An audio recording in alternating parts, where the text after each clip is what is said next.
What is going on, guys? Welcome back to the channel. My name is Tony. Today we are going to put on probably one of the most important mods that I think that actually saves, either if you have the 3.6 liter or the 2.0 like I have. It's going to save your motor in the long run, not really for a short term, but I am a diehard fan of them. I put them on all my Jeeps, and let's dive right into it. Yes, I am talking about an oil catch can. So let's actually talk about what an oil catch can actually does. So unfortunately, I don't have like a spare motor, so we'll just kind of dive into my 2.0 liter here. So down here, there is a crank casing that actually builds up pressure. And so before, long time ago, what they used to do is that they actually atmosphered all that pressure out into the atmosphere. They had a little cap that went on, had some like little baffles, and just kind of release that pressure that has a little bit of a oily mix to it into the atmosphere. And then you have, I call the hippies, said, hey, that's not really good for the air, blah blah blah. You know, they just decided it wasn't good to just have dripping on the ground, basically. You know, realistically, it's not really going to burn up much. But what the factory decided to do is actually just reroute the pressure back into your intake, basically go back into your cylinders to try to get burned up. So what ends up happening is you're going to get a lot of crud on your top part of your motor, and it's just going to build up over time, and you're not going to be able to get really fresh, clean air through there, because it's going to be bringing a lot of that crud and stuff into the pistons and stuff like that, and you just don't want that stuff building up in your motor, because what it actually causes, you're going to get some blow by. It's going to sink in there and kind of circulate itself. This just catches all that. And why doesn't the factory actually do that? Because it's actually just extra maintenance. And I think some vehicles end up having them and they just stop using it. So like these things, this is the housing for it. It goes in, you have your in, then you have your out.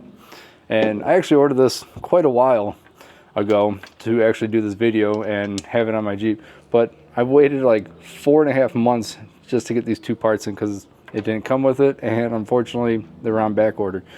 But what ends up happening is when this is actually bolted onto your motor, all that dirty air kind of goes in. There's a baffle in here, I'll show you here in a second, and then the clean air kind of comes out. So after about 1,000 miles or every kind of oil change you decide to do, you know, you just twist this and all your yucky stuff gets in here, and right in here there is a baffle, catches on here, just kind of separates the oil, gets catched in the can, and then the clean air kind of goes up and out. So that's why it's called an oil catch can. So there's not really a lot to this process. The nice thing is with Mishimoto and a lot of the other companies, they do already come with their brackets, which I have right here. And there's not very many parts to this. It's literally 2 hoses, and you have to unscrew to put this mount in. This is for the 2.0 liter. They do make it for the 3.6 liter. And they make them for all types of vehicles, Broncos and whatever. And so this is really going to end up really saving you in, like I said, the long run versus the short end. And you start getting that clean air, you start kind of cleaning up that top part of the motor, get all that crud out, and you're going to have a nice clean motor. So you won't have any of the issues down the road, because some of that debris can get into your pistons and start clogging up some of your. Is it really going to happen? Yeah, like I said, down the road. It's not going to happen right away. So I definitely think this is more of a preventative maintenance versus actually a mod, I would say. Like I said, you just got to change it out every 500 or whatever. You just have to go on there, make sure the engine's cool down, unscrew it, dump it in. Do not put it back in your motor, because that is dirty oil, and it's just getting all that crud. So, and I'm kind of curious, I got roughly 42,000 miles on my Jeep now, and it's still running really strong, and I'm actually really happy with this 2.0 liter. So, but yeah, in the long run, you are going to do yourself more of a favor. Like I said, some people don't like it because of the extra maintenance. I'm okay with just unscrewing it and getting it out. I will say, when I had my Gladiator though, and I wish they kind of did it with this, and you can actually see at the bottom port right here, I had a hose that kind of drained down, kind of lower where a little check valve or so, not really a check valve, it's just a little valve. You just twist and you can just pour it right out. So you don't even have to unscrew this. So I don't know why they didn't do that with this one, but it is what it is. So maybe it's because of the location. But so like I said, there's not very many parts here. You literally have two hoses. These get screwed onto here. You got your bracket, you got zip ties, and you got your little tie downs for your hoses on there. Literally it. It is a very simple process. So realistically, the only thing you really have to move is the intake part of here. You don't even have to take off the box. You literally just have to unbolt this. It's really easy. Just push down and this will just slide right out. Undo this here, these two bolts, this guy over here, and pull this off, and you'll have clear access to everywhere you need.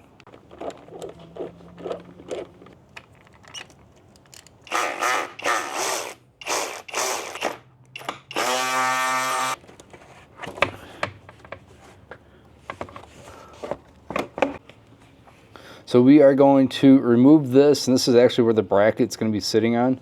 So we just have these two 10 mils right on each side. And we're also going to have to just remove this. I wasn't paying attention.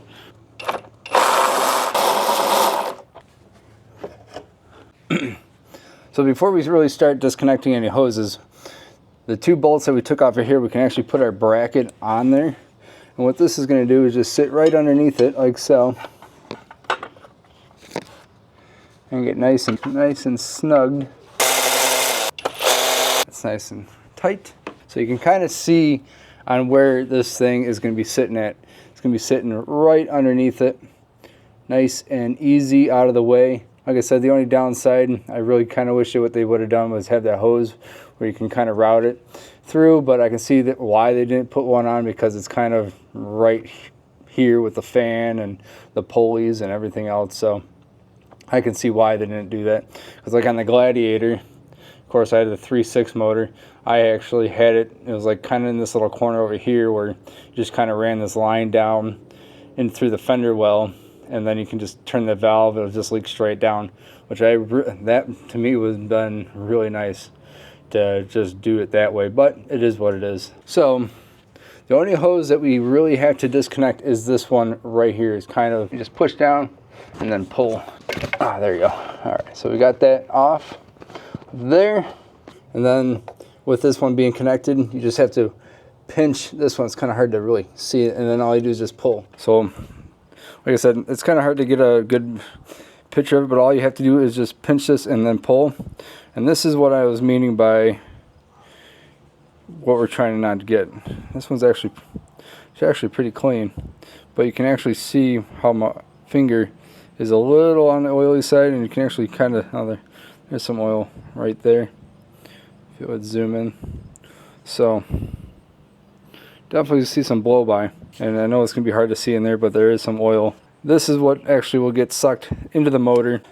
So with your factory one here that you just pulled off, we're using this bottom that gets onto the crankcase. All you have to do is twist, and then with the hose that is supplied with Mishimoto is that you have your little barb here, and you are just going to squeeze this thing on, and then this side is already connected, so you just have to grab one of your tie downs. So just grab your little tie down, slip it over, and then we are going to clamp this down. Don't have to get over crazy on it. And then that's it for that. Now with your other hose, what you're going to do is just take this, push this on here, get it all nice and seated all the way down, and then just push that red tab in, and now you are all good to go. So if you don't know which hose is the in or out, the longer hose is going to be the in to the catch can, and the out is going to be that shorter hose that actually gets connected back into your intake. So just so you know. So you do have these 3 screws that actually are holding on to your catch can. So you just got to remove these things first. It is a small one. It is a 2.5 Allen. So when you guys are installing this, these little nipples are going to be facing the driver's side fender, and then just make sure you can move that up here. Maybe easier trying to, instead of holding 3 screws, get the first one kind of snugged up in there. There's a little bit of movement where you can kind of slide it side to side. So you don't want to tighten it down all the way until you probably get your hoses on, but just enough where they're just holding onto your catch can. So now you're ready. Just make sure you get your worm clamps on before you get them on there, and then go, oh snap. So just remember, all tube goes to your out, which is going to be the one closer to the motor. And now we just screw down tie downs. Now you can probably just tighten these things down real quick. There we go. Tighten these things down. So I ended up just pulling, because I had it kind of wrapped in here, but it was just going to be too tight of a turn to the end, and so I just kind of just have it wrapped around here so it won't be in the way. But yeah, that's literally all you have to do, is just replace this one hose, basically put basically something in the middle, it's going to catch it, and you replace this hose. It's really simple. You can get to it here, but I can't see down here. You can actually get to it down there. Just whenever you go to grab it, make sure it's a little cool so you're not burning your hands, because it is going to get pretty hot. But yeah, that's a super simple, easy install, something that's just going to help save your motor in the long run, just to help catch that blow by from the rings and it getting caught up and going through the system, and you're not going to get a whole bunch of buildup on your top end of your motor. So just kind of a quick little tip, just don't grab one that's hot. But yeah, super simple. So now let's just get everything back together. Let's get our our little plastic motor cap on, and then we'll get the intake back on, and that is it.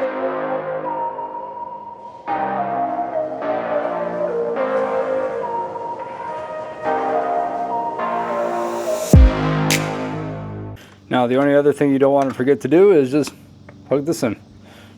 Just on the push little Christmas tree, and then just pop this right on in. There we go. And that is it. That is the entire install of the Mishimoto oil catch can for the 2.0 liter motor for the JLs. Super easy, and they're all about the same, maybe just in a different little location, but it is nice. Like I said, it is more for the longevity of it. You're not like going to see any horsepower or any gains out of it by any means, but it is definitely a good thing just to have. Yes, it is one extra little maintenance thing. That's why the manufacturers don't put these in, is because they know people not really gonna check that. That's just like another little oil change or something like that. For the first few hundred miles or whatever, maybe just check it just to see, and just check it periodically for the first maybe 1,000 miles, just to kind of get an idea on how much blow by you're actually getting. I didn't really see too much oil on there. You can see their oil is going through there, but it's that oil over time thing that is going to end up building up all that carbon and stuff over everything inside the top end of the motor, and then it can kind of just cause some issues down the road. But it doesn't hurt to have it. Doesn't, versus just what it has. Yeah, some people are going to be like, well, this is how the manufacturer built it. Well, the reason why they don't have that in there is because of the maintenance. And I'm a 100% believer in it. And whatever just saves the motor in the long run, it doesn't hurt. Doesn't hurt it at all. Doesn't void a warranty by any means, but it's a good thing to have, in my opinion. And that's it. Just buckle it up and you're done. So yeah. So that is the Mishimoto oil catch can for my 2.0 liter 4-banger for the Jeep JL, and I like it. Yes, that does add a little extra maintenance that you have to do to it anyway, but we're always working on these things anyway. So it is, like I said before, I'm a firm believer in just doing preventative maintenance to it, and I think that is actually one of them. Like I said, you're not going to notice any gains. You're not going to notice anything like that. You're just help cleaning up the motor on the inside. You know, you can make your own. I think on Amazon you can kind of part them together fairly cheap. And I think this is, I don't know, maybe $100 or whatever it was. I can't remember. It's been so long since I ordered it. Like I said, the only bad side about it when I got the thing in, it was actually just missing one of these little nipples. I can't think of the name of it. But so I waited like 4 months for it. That is the oil catch can. I greatly appreciate every single one of you guys watching my videos. Leave me a comment down below on what your next mod is to your Jeep. So, or whatever rig you guys have. So on that note, I'll catch you guys on the next one. Peace out.